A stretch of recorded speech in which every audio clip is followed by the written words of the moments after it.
Hello and welcome back to the Rearing In It Formula 1 podcast. I am one of your hosts, Kieran, and I'm joined by my fellow co-host, Ellie. Hello. And our other co-host, Harry. Hello. Hello and welcome. How is everyone doing today? I'm doing very well, thank you. Good. Harry, How are you? I'm very good, actually. I think I was surprised by quite, not only a good quali, but quite a good race, I think. Interesting. Okay, a good weekend. We'll get into it, but a good weekend for Harry all round, let's say, on the Formula 1 front. Not so much for Ellie. Yes. So, Well, a good race is a good race. I'm a fan of the true. sport, so I still enjoyed myself. for the love of the game. For the love of the game, that's why Yeah. you're in it, isn't it, Alice? Yeah. Yeah. I was watching the FA Cup final as well, so a weekend of sport for me. Great result. Love that. Great result. I was in the Lake District last weekend watching the semi-final. Well, the weekend before the semi-final, pretending to be a Palace fan just because everyone in the pub knew that we were Southern. So that was quite enjoyable.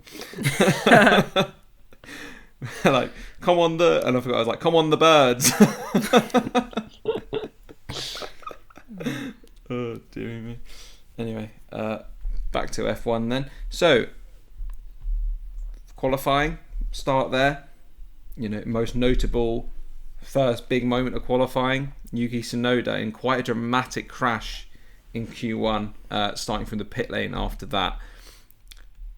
One of the biggest crashes I think we've seen in qualifying in a while. Yeah, because it just I was watching, and I think it was following Verstappen, and I looked away for a second, looked back, and it cut to Tsunoda on the side of the road. So at first I was like, well, that's an escalation from what's Verstappen done there. Then saw that it was Tsunoda, and I sort of said out loud, I was like, that car is messed up. Like that. Oh, gotcha. You see it sometimes. You don't sort of notice how big the crash is going to be, but like all four wheels were totaled, and I was like, I can't wait to see the replay on that. And Yeah. really, I will admit, really quite big. I also did not watch the crash, so I had made some scones earlier in the day, scones, if that's how you pronounce it, scones, as I would say, and I was Leave a comment on how you pronounce scones. I was enjoying, I think, probably my third scone, and I had stepped aside to, I think, make a cup of tea to go with my scone. And when I returned, it had just cut to, as Harry said, the picture of Tsunoda's car with, looking all disheveled. I thought, how's that happened? I thought it must have just gone through the gravel or whatever. And when I saw the replay, how it flipped up, I was very surprised because, as you say, we've not really had a crash like that in qualifying for quite a while. Yeah. You could say his chance of getting into Q2 was gone. Okay, you're fired. Your run on this podcast has been good, but it's been emotional, guys. It's been emotional. I think it just shows how much the safety has improved in the last however long, because it's 75 years this weekend since the first Grand Prix, and this was obviously Imola, the circuit where Senna died, and that weekend we had two drivers die.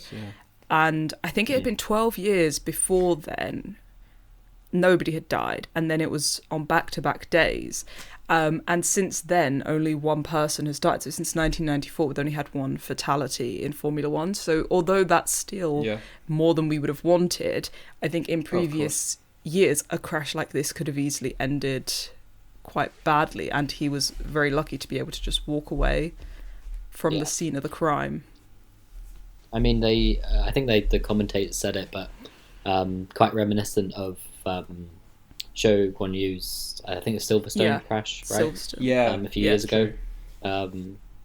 Very similar sort of rolling up onto the barrier, and quite scary because I mean anything that involves the car going upside down it's always your heart goes into your mouth a bit, but pretty miraculous that you can walk away from something like that. So not the only crash of the session though. No. We had Colapinto stepping into debut back into an F1 seat, and then bending it immediately. So that was not a great start. And one of the reasons they brought in not Colapinto, a surprising start. No, but one of the reasons they brought him in is because they were thinking Doohan was costing them quite a bit with the crashes. But Colapinto cost Williams quite a lot in his short stint there, so money, he's come on and loads. he's true to form. Had a nice little crash. I mean, Yeah, it he's, says a lot that it didn't surprise us, or it didn't surprise me at all to see him crash. Yeah. yeah, You know, it says a lot. he's fast, but I mean, he crashed a lot, and so we'll see. I mean, he does actually only have, I think, a 6-race contract. I don't know if we mentioned Yeah, I that think last it's week. five race contract. A 5-race, yeah. So I mean, I don't think they're gonna take him out after that, but you never know. I mean, It was quite funny to see Doohan, his reaction to the crash, sort of walking through the paddock with a smile on his face. And I did think it was too good to be true. I thought, oh, that's got to be from earlier, but the commentators confirmed that no, that is indeed his live reaction. So Hey, you can't blame him. yeah, no, Well, in more of a proverbial car crash then, not making out of Q2, both Ferraris. Absolute shocker. At their first home Grand Prix of the season, Lewis's first time on Italian soil, not making out of Q2. Do we think they're doomed this season? Do you think they're at a point where the development of the car is still a priority for them? I think so. I think a team like Ferrari, it would be embarrassing for them to be in a genuine fight with Williams. In you know, okay, Well, they are. maybe in the 90s it wouldn't have been as embarrassing, but you know, from the current regulations, it would be a crazy downturn. So I think that improvement has to come soon, especially they're paying their drivers a lot of money. They need to recuperate that with performances and positioning on the constructors table. yeah. I mean, the qualifying pace has been weaker than the race pace all year, but Yes. this Yeah, was a definitely. new low. I mean, I suppose like if you're a big Hamilton fan, you can take some solace in the fact that they were both out together. Yeah. But you know, maybe it is the car really holding him back from matching Leclerc, maybe. But yeah, I mean, on home turf as well, really is the worst part here. I think it's not what you want. Yeah, exactly. But I mean, really, more of a especially success this- story then. Oh, sorry, I was just going to say, if this qualifying pace holds up for next weekend in Monaco, notoriously difficult Yeah, to they're in overtake. trouble. I mean, that's going to be another shocker, especially for Leclerc with his home race. Got the makings of a pointless weekend. That literally, you know, I'd struggle to see him in. You know, if they can't make it into Q3, you'd struggle to see him in the points without somewhat of a dramatic race with the way Monaco can be. Another team though on a more successful, let's say, in qualifying than they have been lately, Aston Martin. Alonso in P5, by far his best qualifying of the season. Those upgrades they brought along clearly worked. I think the midfield battle seems to be quite topsy-turvy, so I think that their upgrades worked, but I think also we saw this weekend Haas were way off their pace, so it'll be interesting to see over the next few races where they kind of settle. Are they going to be challenging Williams, or are they going to be challenging Haas or Alpine? Or it's going to be interesting to see where they land in that battle. Yeah, that's true. Yeah, I mean, it was nice to see some upgrades that has such a nice immediate effect. Yeah, I think it's sort of Must down feel very to the fact that their vindicating. wind tunnel seems. Yeah, you know, like a lot of times we see these upgrades and it relative to the field doesn't seem to make much of a difference. But yeah, their new wind tunnels, I think this is the first sort of package that's 100% utilizing that. I know they've had trouble with the Mercedes one and getting it to sort of match real conditions. So, I mean, it's a good sign for them. And we've talked about how they really need to step it up next year. And if correlation from the wind tunnel to track is better, then I think, you know, even without Newey's input next year, I think this is a good good base for them to go forward with. Yeah, I have heard through the grapevine that Nui's main goal is next year's car, but the form this year has been so bad that he has been roped into having a look at some potential improvements. I don't know how much influence he's had on the package they delivered this weekend, but I know that they've been that bad that they've had to drag Nui at least partly away from his vision of 2026 to help this year's car, because it's just been so below where they need to be. I think he said... But this week might be a turning point.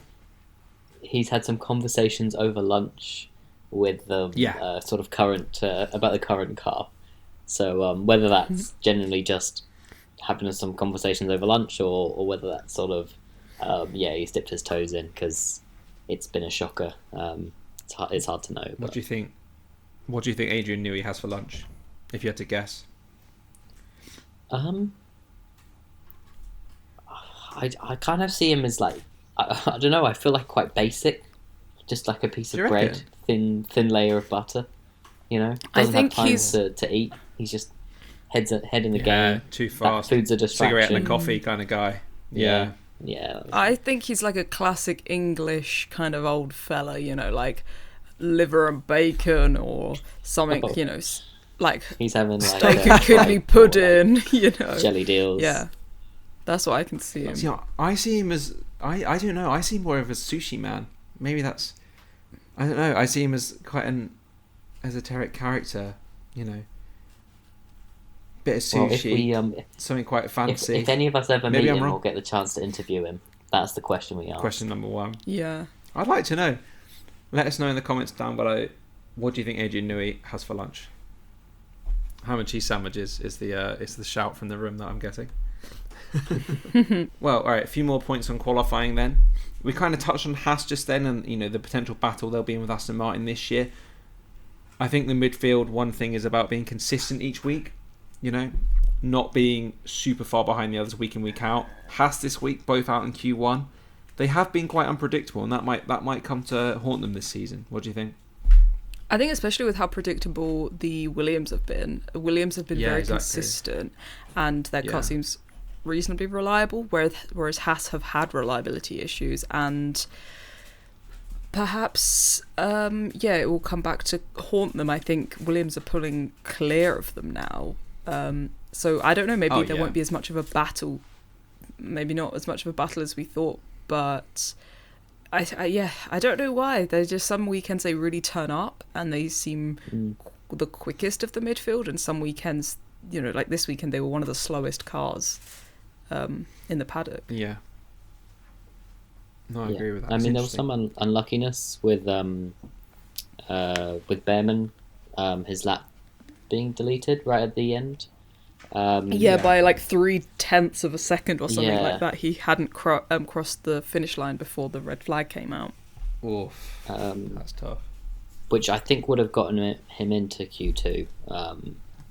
So unlucky there, but yeah, like you said, they didn't have the pace to get much further up the field, but that did drop him right back to 19th, so shame for him.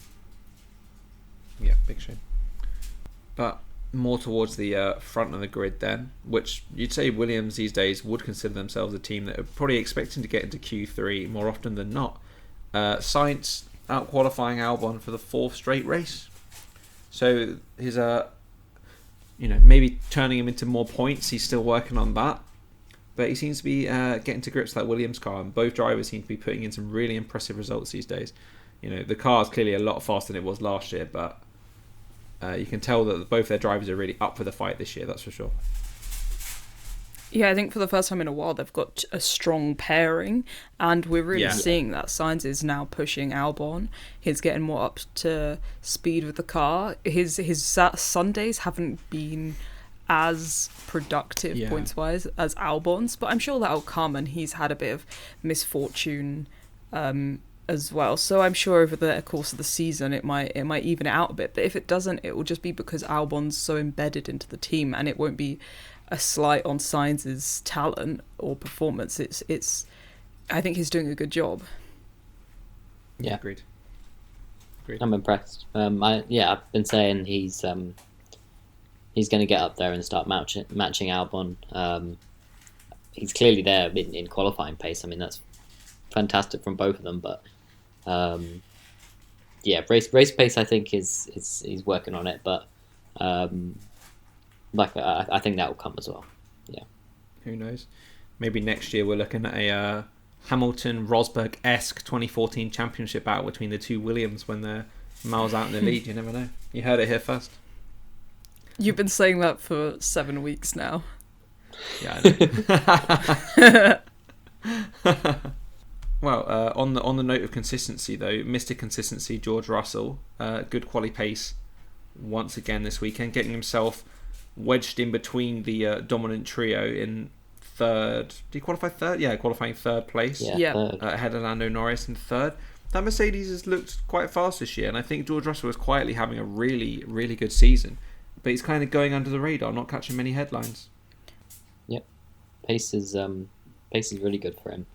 I mean, splitting the McLarens is good because, I mean, he's been fast and consistent, but they haven't been in that level with the Red Bulls and the McLarens. So squeaking himself in there and splitting those two, really good to see. You know, that kind of thing, forcing the McLarens to do something different maybe, and almost forcing them to split their strategy. You can have big impacts in the races. So, I mean, I think they'll be happy with that. Kimi Antonelli, not his sort of weekend here in quali. I mean, P13. So yeah, unlucky there, but but for Antonelli, that's so far. That's the first time this season we've said, oh, it's not been his weekend. And I think for a rookie to get 7 races in and to have his first, or it wasn't his weekend, is a very good showing. Fantastic. Yeah, just a shame for him it was a home Grand Prix, I suppose, right? Yeah, at least he gets 2, hey.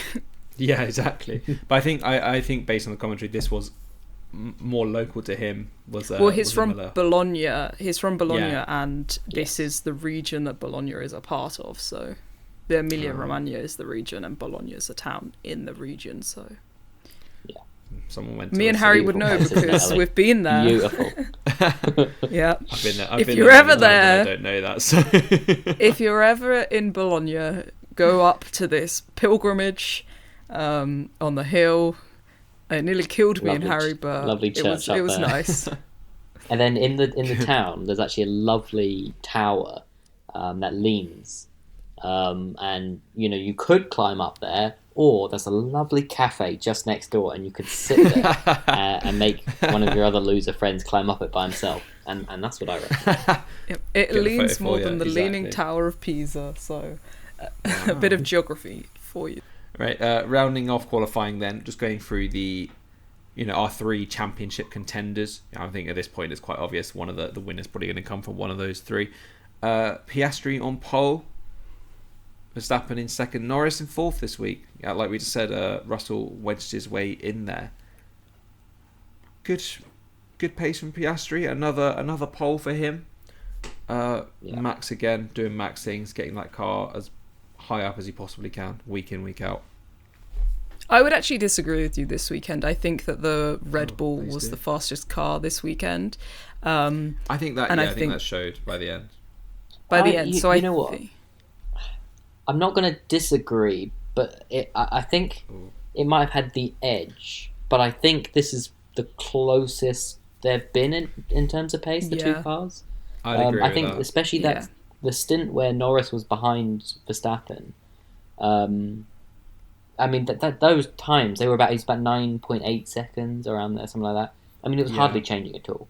They were both the gap stayed really, basically the whole time they were in that stint, right? It was very, very consistent, yeah. Same when Piastri was behind him in the first stint. I mean, at that, I thought maybe, the dirty air obviously is not great, and maybe he's managing it a bit, but I think the sort of speed of the 2 cars never changed that much throughout. So yeah, I think they were.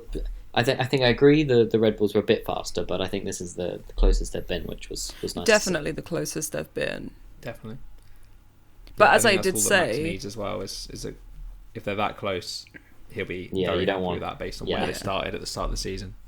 I did predict, though, that as we enter the European season, the circuits are going to play more into Red Bull's hand. So it'll be interesting to see. Obviously, Monaco is perhaps not going to be one of their strongest, but of the other European circuits, I think that it's a stint of the season where Red Bull can get a good points haul. Just depends with Tsunoda if he's able to kind of back up Max's results.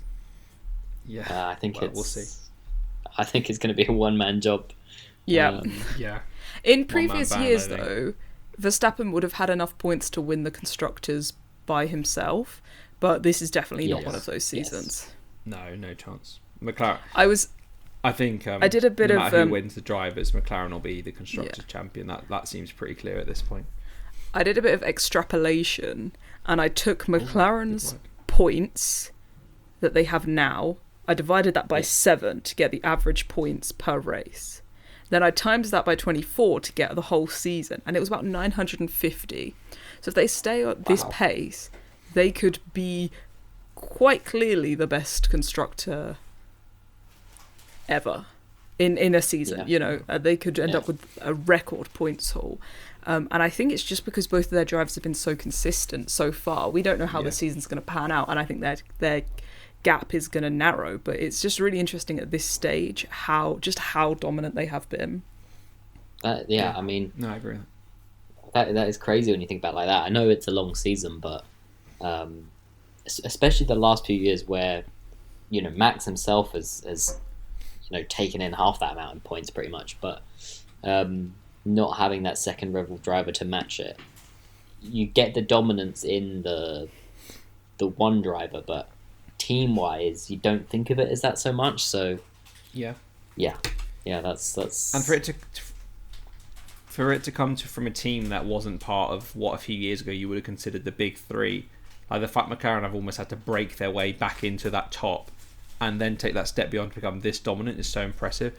You got to think before McLaren won the constructors, no one apart from Mercedes or Red Bull had won the constructors championship since since 2009 with Brawn. Yeah, Brawn, right? Yeah, no, it would. Of course, because it went Red Bull dominance, Mercedes dominance, back to Red Bull. Yeah, so the first time in God knows how many years, really impressive they were that dominant last year, and now this year again.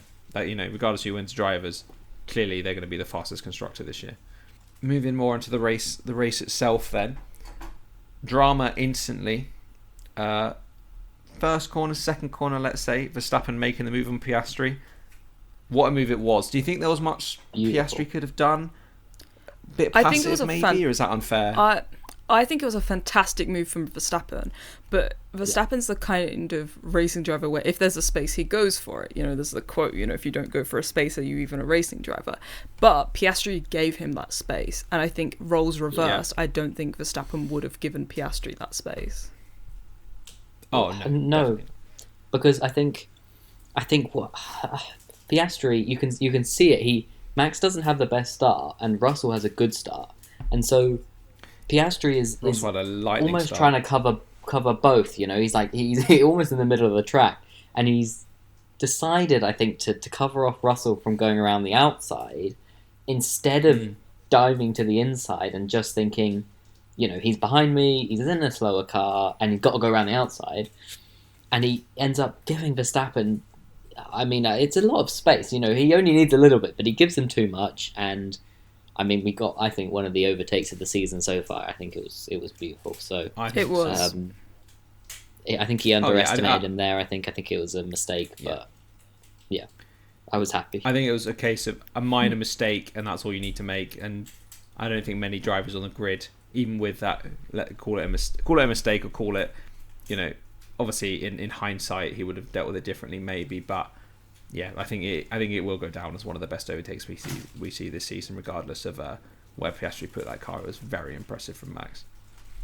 Yeah, I think there have been some other good overtakes, but in first lap overtakes, I think that's definitely the best we've seen so far. Yeah, and given that it basically led to a win, the meaning behind it as well, I think that plays a factor. I think it's an important overtake and a very good one at that. So But again, I think Max gets lots of credit there, but then maybe Piastri. Maybe that's, again, it's just each week I think we keep finding things to say why Max is a 4-time world champion and why other people aren't, and maybe that's another sign there. That, as we said, would Max have given Piastri that space? No. One or both of them wouldn't have finished the race instead, right? And I just don't think that's Max's style. Don't think that space would have been there. Like, I think he would have closed the gap earlier. He would have moved across before he had the chance to pull alongside. I think that's where it comes down to it. It's yes, Max is a hard racer, and if Piastri had gotten alongside, maybe they don't make the corner. But at the end of the day, he has a much higher chance of stopping the car behind from even getting into that position, and that was the mistake. Yeah. The actual, when they're racing on that corner, you can't fault Piastri. That was beautiful, clean racing, and he can take pride out of that. But at the end of the day, he lost the race because of that. So he should have had his car further to the right. But you can't cash pride in for points, unfortunately. Yeah, he won't do it again. He's young, and these are the kind of things you learn when you're at the front of the grid. So yeah. I think that's a good point about Piastri, though. He is the kind of young driver that he doesn't seem to make the same mistake twice. Yeah. I think he will take, and he will learn from it, not just chalk it up as, it's a first lap overtake. He will actually take that on board, take the feedback he might get from people on board and learn from it, which is only good for him in his career, I think, going forward. Yeah, he's very humble, and he's very willing to learn, I think, from his mistakes. And this was a mistake, and I think, as you say, he'll take it on board, and he'll try not to let that happen again. Yeah, that's for sure. Right, moving forward then. So obviously behind that top four that we discussed, we did have Alonso starting P5. Aston Martin had a bit of a tough going of it, really, with the we'll get more into it, but with the couple VSC and the safety car we had, didn't really play out well for them. Both of them ended up outside of the points after what was quite a promising qualifying session, which was a big shame for them. Do you think there's much more they could have done with what they had dealt, or do you think it was quite unlucky for both of them? You never know what's coming, and I guess that you make the decision that you think is right at the time, and that's the luck of the draw with Formula One. Just on the strategy, like, it was quite interesting that I think it was exactly half the grid took that early stop, which, it did seem early, it was up in the air whether it was going to be a 2-stop race, which is always interesting. But for a few laps there, it seemed like it was the right strategy until it very clearly wasn't. I think especially Piastri, they pitted him and he ended up being in a lot of traffic. So even really without even without that being the wrong decision, it's tricky trying to get a clean sort of gap, but that, I think, really added to it as well, because even if it had been the right strategy, that allowed Verstappen to stay out for longer, so he would have had 4 or 5 lap younger tyres, even if he had then come to pit. So I think that's the point almost, is safety cars are, you can always argue safety cars are luck, but the fact is Verstappen was able, like you say, to stay out there until the safety car came, partly because they pitted Piastri at the wrong time into a load of traffic that meant that Max managed to keep that gap on older tyres, and that ultimately you could argue cost him a chance at a race win as well. So because the mediums went through a really bad period, which came I think they were predicting about 19 laps, was it? They were predicting the window, and people started pitting at about lap 12, was it? Something like that. So the really window for the mediums was much shorter than they had anticipated, but it went through its graining and it came out the other side, and the other side was a beautiful little tyre. Yeah, exactly. It was performing similar to the new hard tyre. Yeah. So it definitely, I guess maybe the McLaren just didn't have the data, didn't know if the tyre was going to come back to them. But when it did, it made the early stop look even worse than it did at the time. Yeah, that's the thing. I think, you can't say, oh, that was terrible strategy, because at the end of the day, it was a gamble for everyone. No one knew.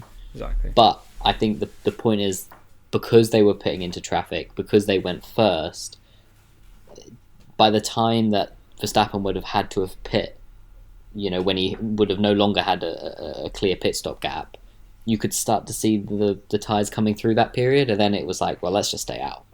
So I think... Yeah, exactly. Yeah. Yeah, because it was about a 28-second loss for a pit stop, and there was, I think when he came out, Piastri was about 30 seconds behind him, so he was like 2 seconds behind, and then the 28 seconds of the pit stop, and then after a while on that tyre, the gap had actually got bigger to 32 seconds. Yeah. So then at that point, Verstappen had no need to pit then, because he wasn't under threat from an undercut. Yeah. He had actually gained time from not pitting.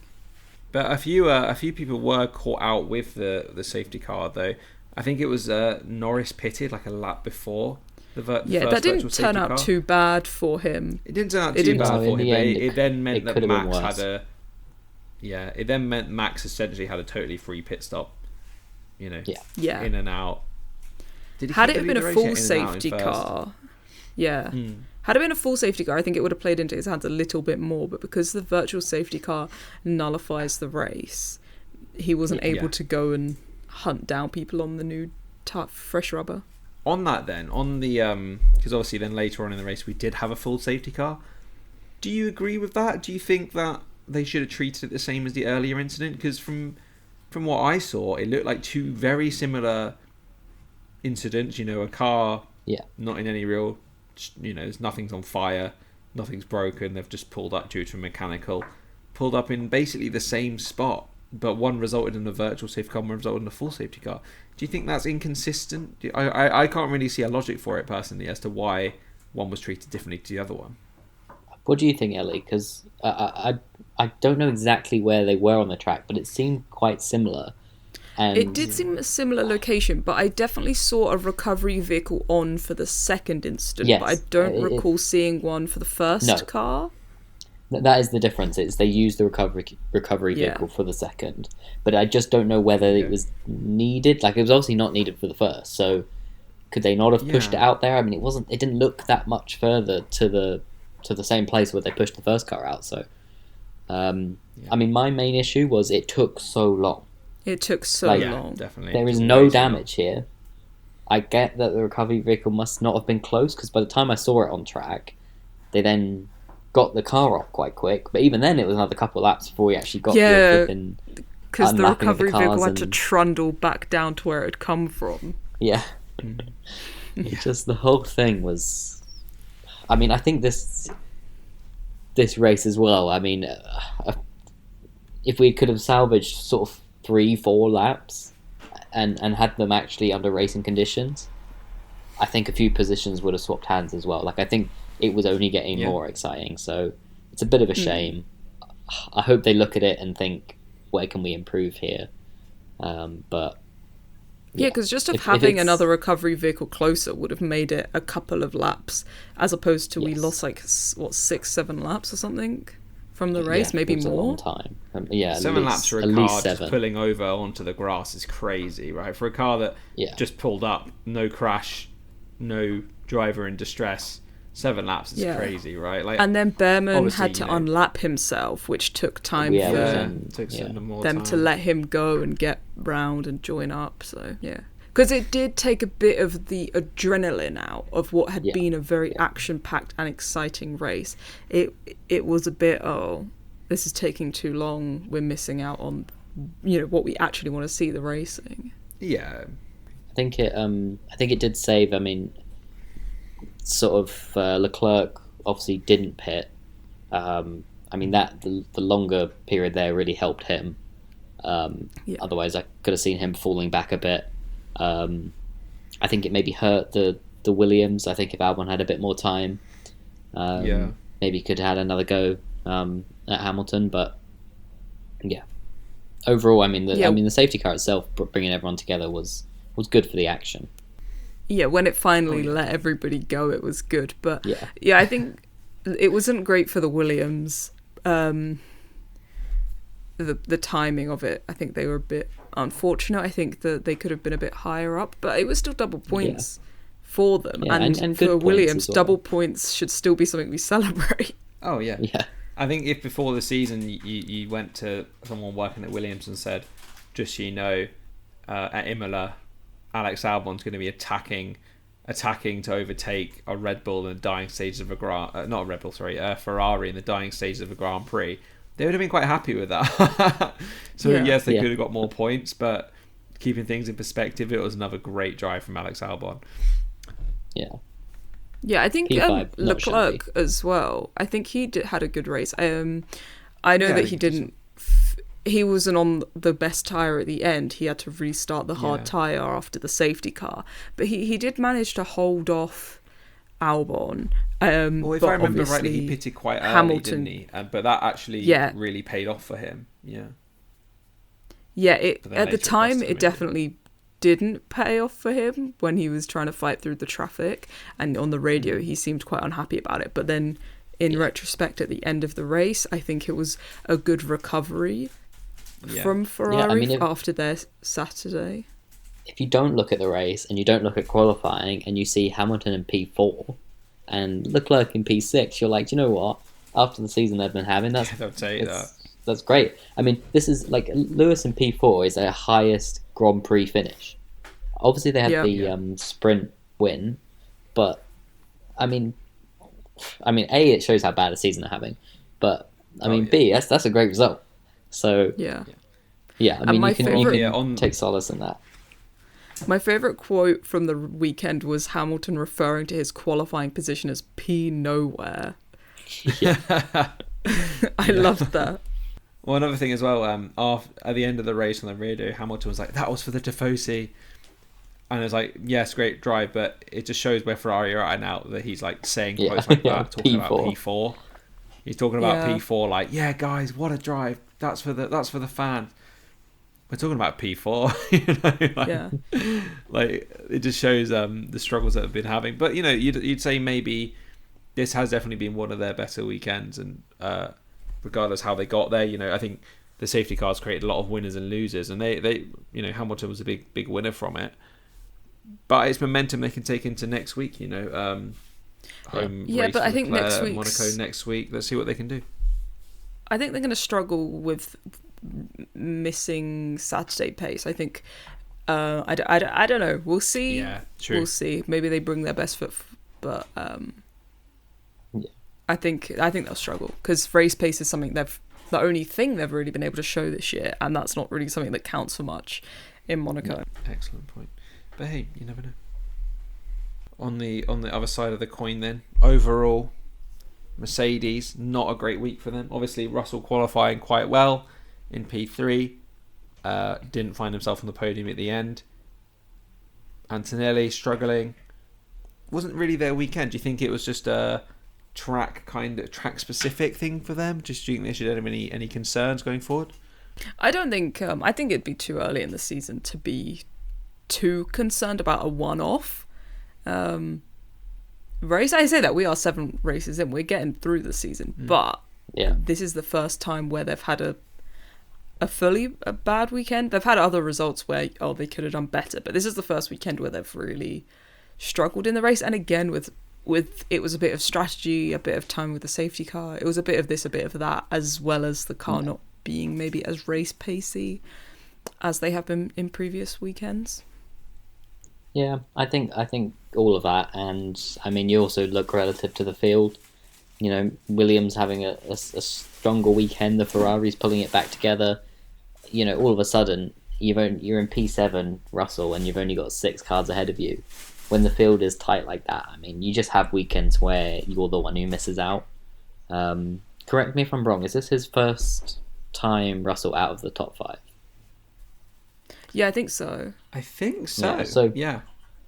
so he's been, extremely consistent, as we've been saying, and beating out sort of Albon and the Ferraris, really. Hopefully they can just say, we didn't have the pace this weekend, it happens. It'll be interesting, Monaco, I think, it really is a quali pace that decides the whole weekend, so if he can pull off one of these strong Saturday performances. I think he's got a good chance for some strong points next weekend. Another typical weekend, you could say, putting it lightly, for Yuki Tsunoda. Obviously, starting from the pit lane after that big crash. Ended up in the points, though. Got himself there eventually into the points. Is that good enough, though, do you think, for Red Bull? At one point, they told him to hold up Norris, I think, which firstly is not what you want to be as a racing driver, being treated as a bollard for your teammate. But, I mean, he did it for about a quarter of a lap, if that. Yeah, I mean, it was. They said it at the start of the corner, and I think Norris had gotten past him by the end of the corner. I mean, yeah.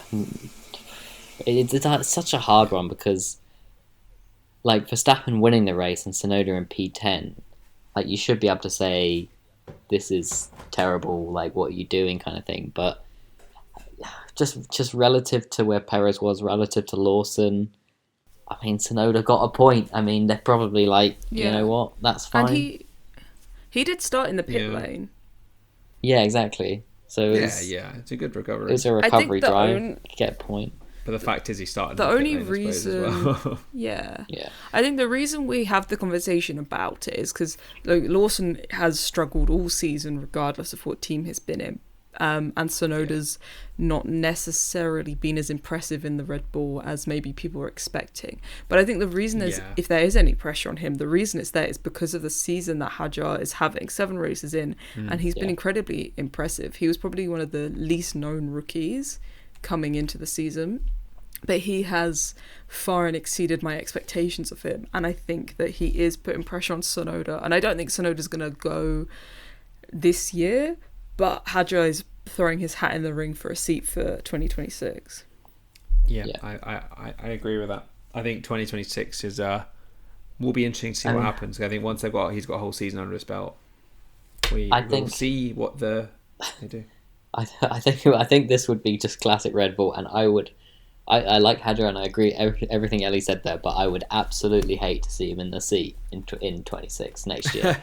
just new regulations. He's had 1 year of experience, and you chuck him in this car that is an unknown quality, and the past few seasons have been hell to drive. I mean, it would be a disaster. I think if Tsunoda doesn't perform at the level you want, you try and get a season hand in that car.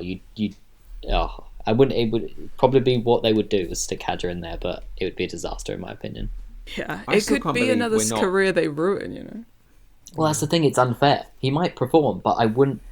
Even if he did well in the simulator, like I wouldn't put him in there. It's unfair. Give him 2 years to get used to F1, to gain some experience. Like they did with George Russell, sticking him in the Williams for ages. Although that was a bit long. I think it's really good to just let the drivers develop in their own pace. I still can't believe we're not living in a reality where Carlos Sainz is a Red Bull driver at the minute. I say it every race. Incredulous to me. Every race. He was available, a race winner, multi-race winner, extremely. He had probably the best season of his career in 2024. Yeah. And he's doing great. Driving really well at Williams. But I'd rather race at Williams, where any time you score points it's kind of celebrated, than race in the Red Bull where you're going to be compared to Max and you're probably not going to measure up, and it's a team that's not on the up. If you're thinking like that, you're not an F1 driver. I think you only one of those cars is capable of being on a podium, right?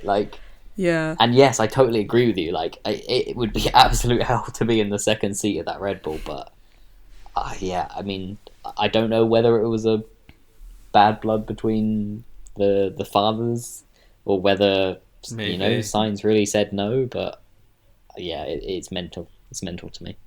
Any more comments on the race? Then I think we've covered quite a lot there. Yeah, we've been waffling on for a while, as we normally do. We can move on to driver of the day. Yeah, let's go on, Harry. In that case, you give me your driver of the day. Oh, well, as the race was coming to a close, my dad did say I I better bloody not pick Max, because it's tempting. Because I mean, it was a great race from him. I don't like to generally pick the first person who came first unless they've had like an amazing race or they've been so dominant the whole weekend. So I'll hold off on that. I'm gonna do it because it might take away any bias claims. I'm gonna say Lewis Hamilton in the Ferrari. Oh, Because like I said, best Ferrari result in a Grand Prix. Started off. He was what, P12, something like that. yeah. So I mean, great advance in the race, just great result really. When the Ferrari's not been performing very well, I think he'll take a lot of confidence from this. Especially, I mean, Charles Leclerc looked defeated at some points this weekend. So to get a Ferrari in P4 in a home race, my driver of the day. Yeah, not a bad shout at all. Els, your driver of the day? I'm going to give it to somebody who I think has like a season ticket for my driver of the day this year, but Albon. I know he was. I think he was a bit unfortunate not to end up P4. Well. I think he was probably a bit disappointed that Hamilton got past him in the end, but I still think an incredible result for him. 10 points in one race is very impressive. So they're very quick car, and he's doing a very good job. No, I agree with that.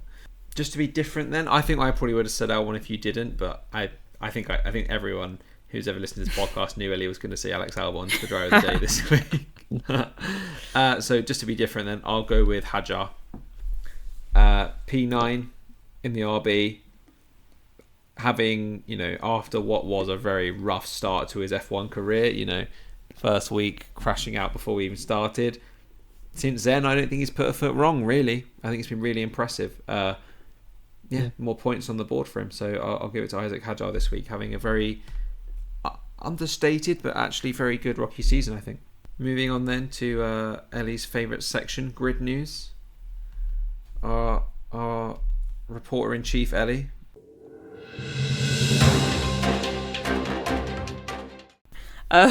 So grid news. There's been a rollback on the swearing policy,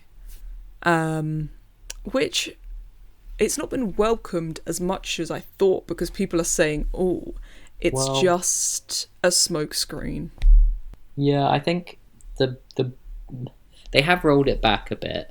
I think the sort of distinction of doesn't, like, because they've been focusing on the swearing, especially in the media and stuff. But I mean, and to be fair, the drivers don't like it. But there is sort of a part in that policy that's basically anything that the FIA doesn't agree with, kind of vibe. Critical of the FIA, stuff like that is kind of banned and discouraged.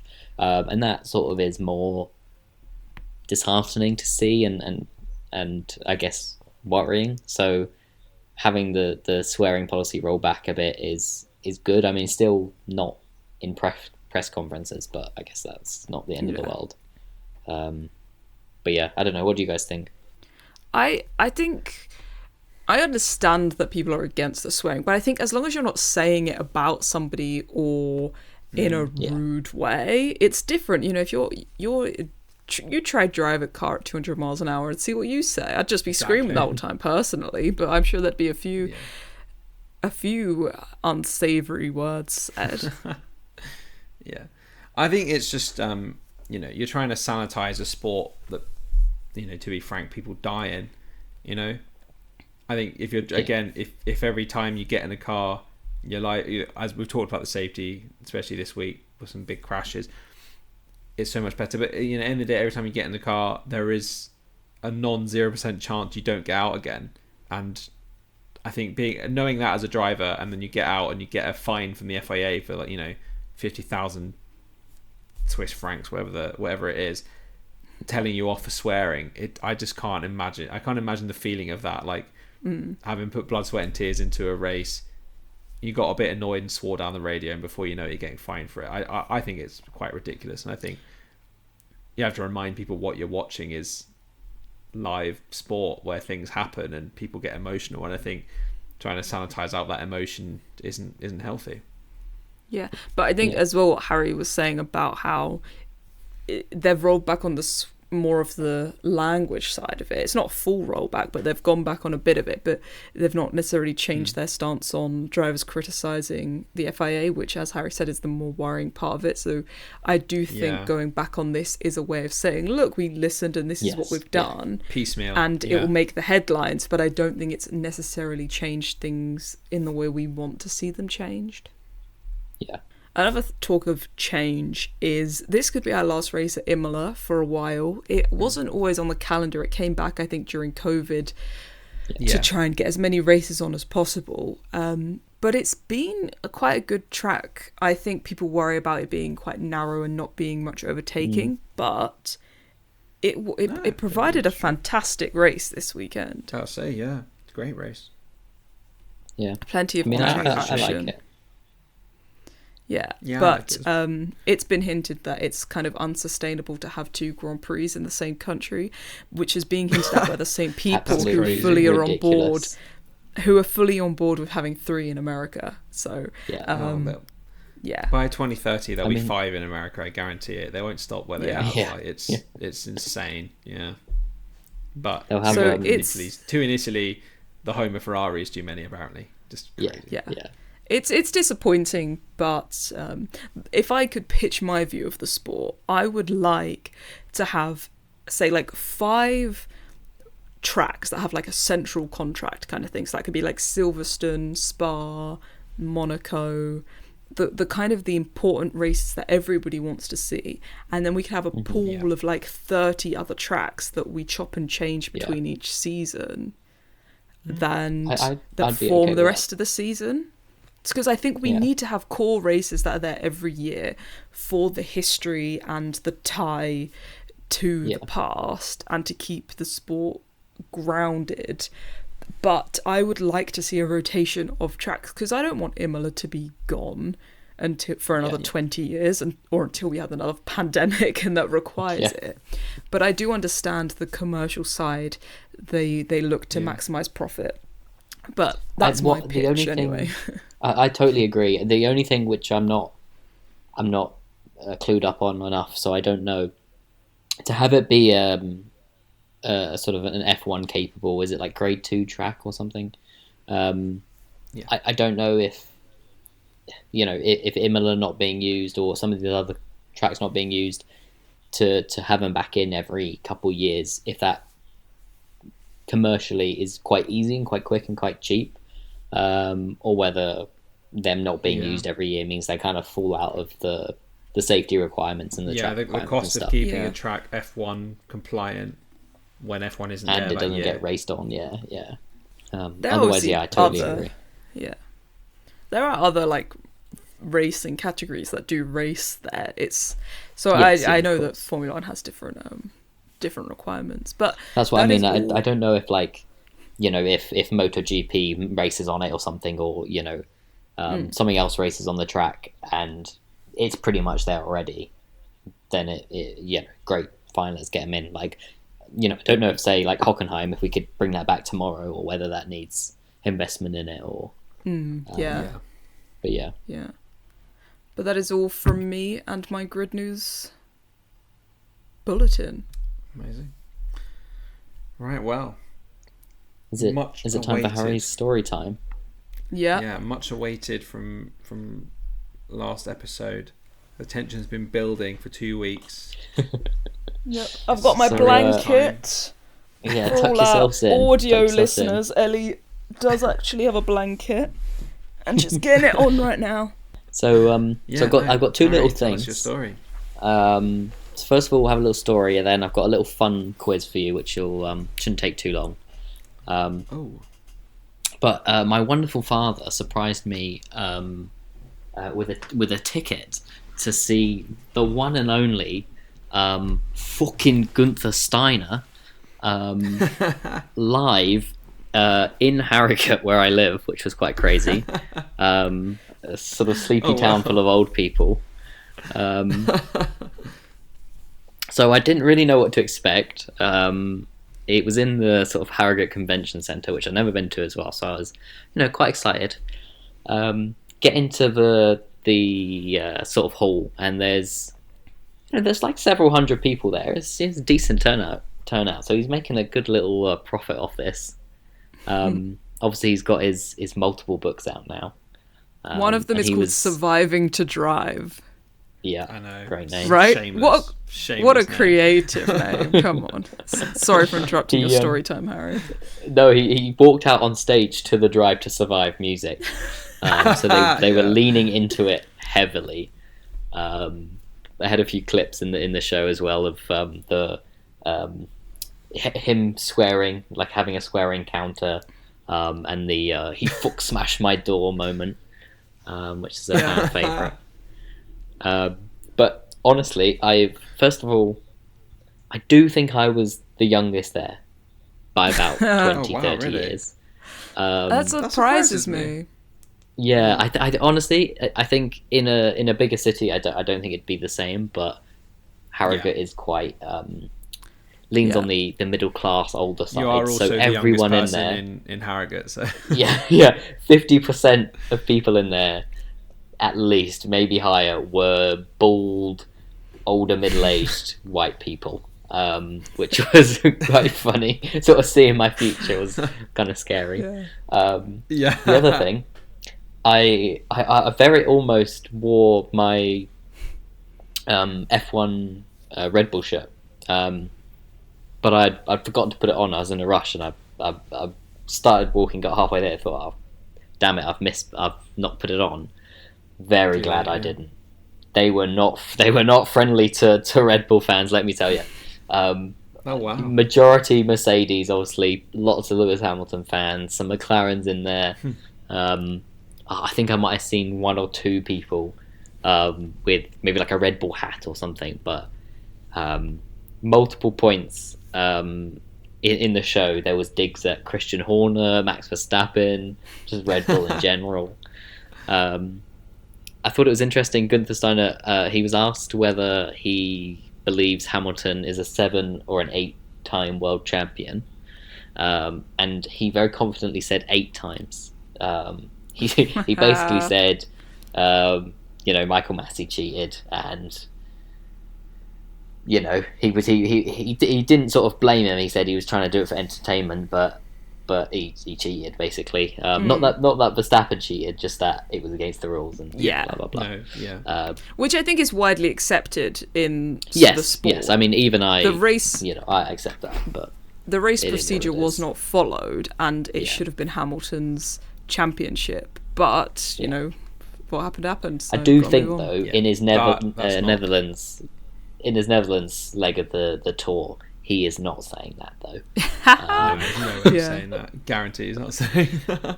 I mean, it was really interesting. He sort of first half was more about his earlier career and getting into rally driving and starting a team there, and all the things he kind of learned doing it, bringing that into F1 when he started Haas.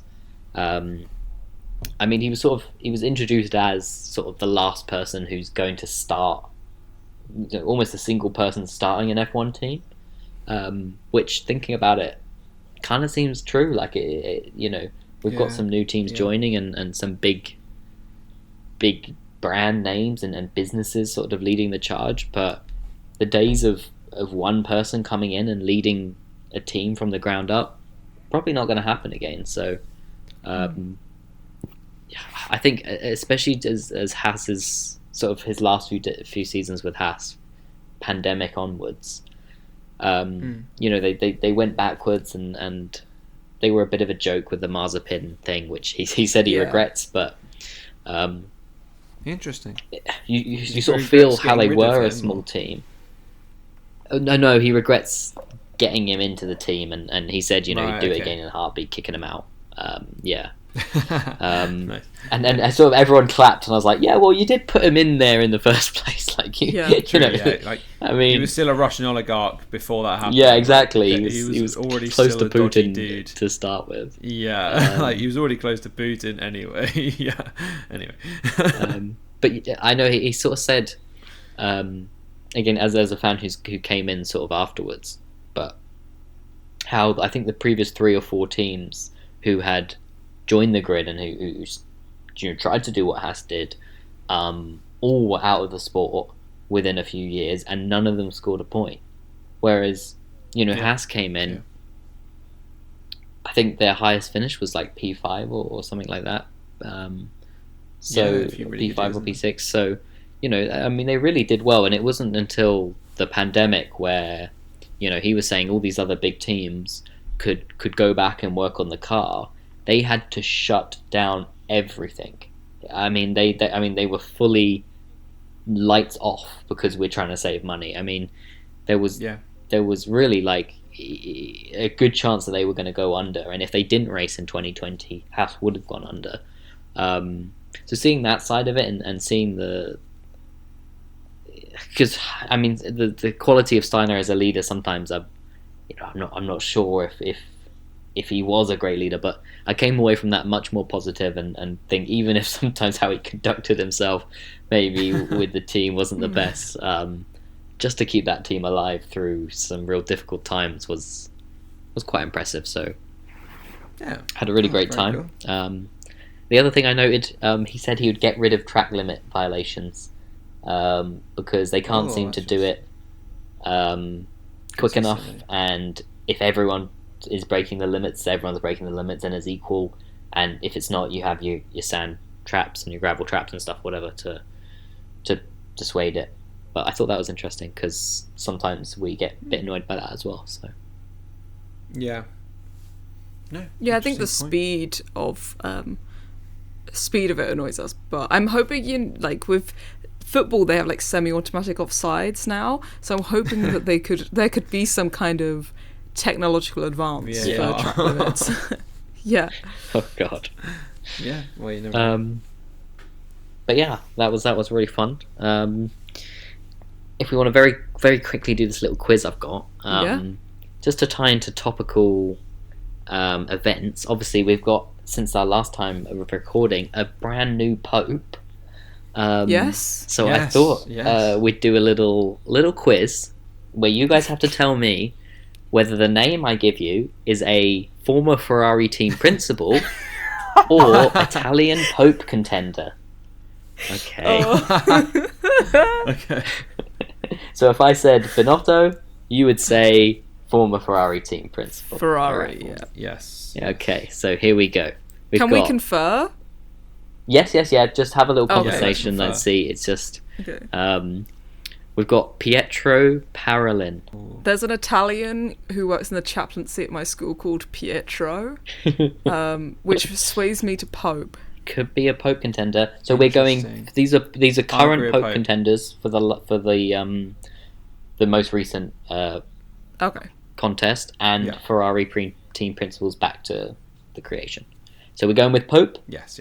And you're correct. Yes. That is that is a Pope contender. So we've got Claudio. Yes, Cardinal. Yeah. Claudio Lombardi. I feel like that's Formula One. I feel like that's Ferrari. Claudio Lombardi. Well, they're all Italian now, so that's not gonna help. Yeah, but no, I'm just saying. What do you think?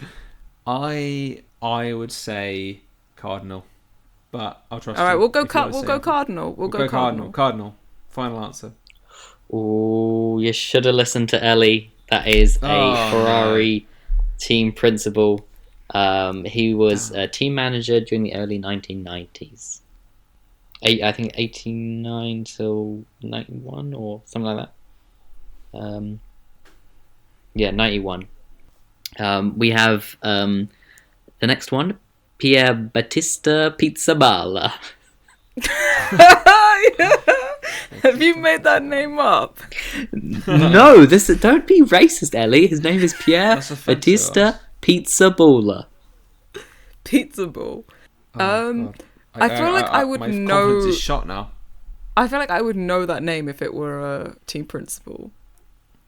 Yeah, same. So I think we go Cardinal. Yeah. You are correct. That is a cardinal. Yes. Pizza baller. Yes. Well, I'm amazed Genuine I didn't hear that cardinal. as the cardinal either. But Yeah. No, I thought that would be false as well, but so again, my pronunciation of these are going to be awful, but Franco Gozzi, Gotzi? yeah. Sorry, I don't know. and it's Is trying to it make it sound ZZ? Italian would help. Yes, Yeah. Gozzi. oh, I don't know. I'd say F1 just to Let's go last team time, principal. Yeah, let's go for but principal. yeah, F1. You are correct. 1968 Yes. to 1970. Nice. They're quite Ferrari short team stints that principal. they've had. Yeah. Yeah, They always tend to. Yeah, I don't know too much about like. I was doing this and I was like, "There's so many names here I don't recognize," and I was obviously reading about the 75th anniversary and looking at the history. The BBC did a great article, but yeah, just how the turnover was quite quick. I guess they're a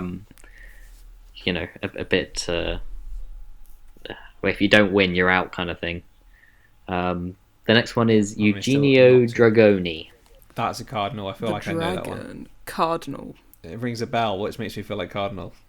You going with Cardinal?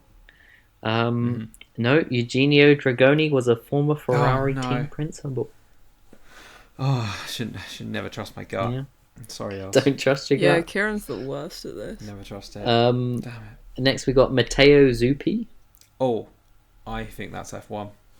Yeah, I'm going team principal. Matteo Zuppi was a Cardinal. Oh my god.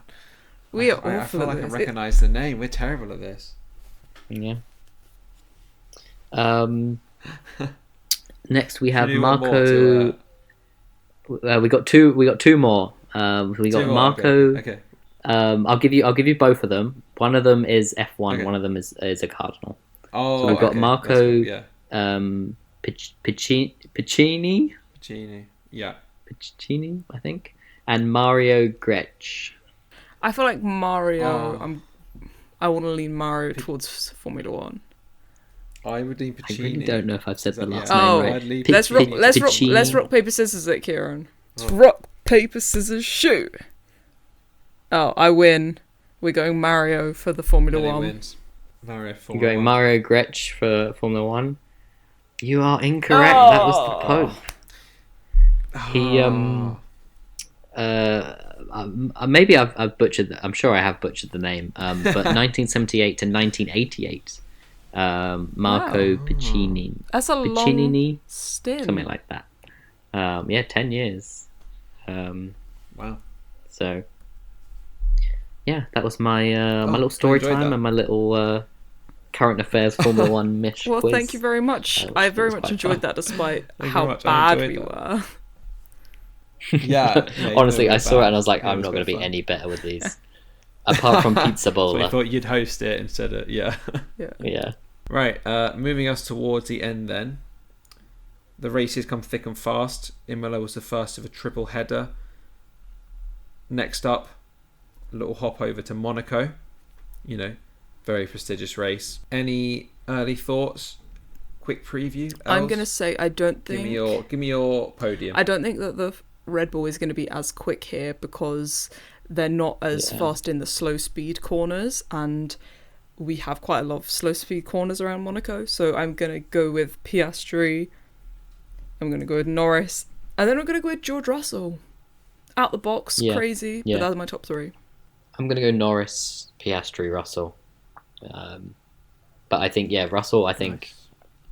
Nice. I don't think the Ferraris will be quick. I think Verstappen struggle, so I think P4, P3 for him. But I think, Interesting.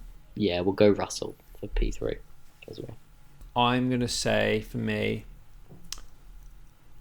Piastri, Verstappen, Norris. I think that's how they'll qualify and how they'll finish as well. That's what I'll say. Yeah, it'd be interesting to see. Monaco is always an interesting one, for... Yeah, I love the the quality. thinking about Monaco is interesting. Sometimes the race isn't the most interesting, just because of how hard it is to get those really big, heavy cars around the track these days. But qualifying, I think, is going to be absolutely crucial on the Saturday. So that's going to be one of the most interesting qualifying sessions of the year, I think. Didn't you hear? They've actually implemented our random timing sprinkler system, so it's going to be a great race. I would love that. Hell yeah. Result. Or just cloud seed it. Yeah. Yeah. Right then. I think it's time for Ellie's.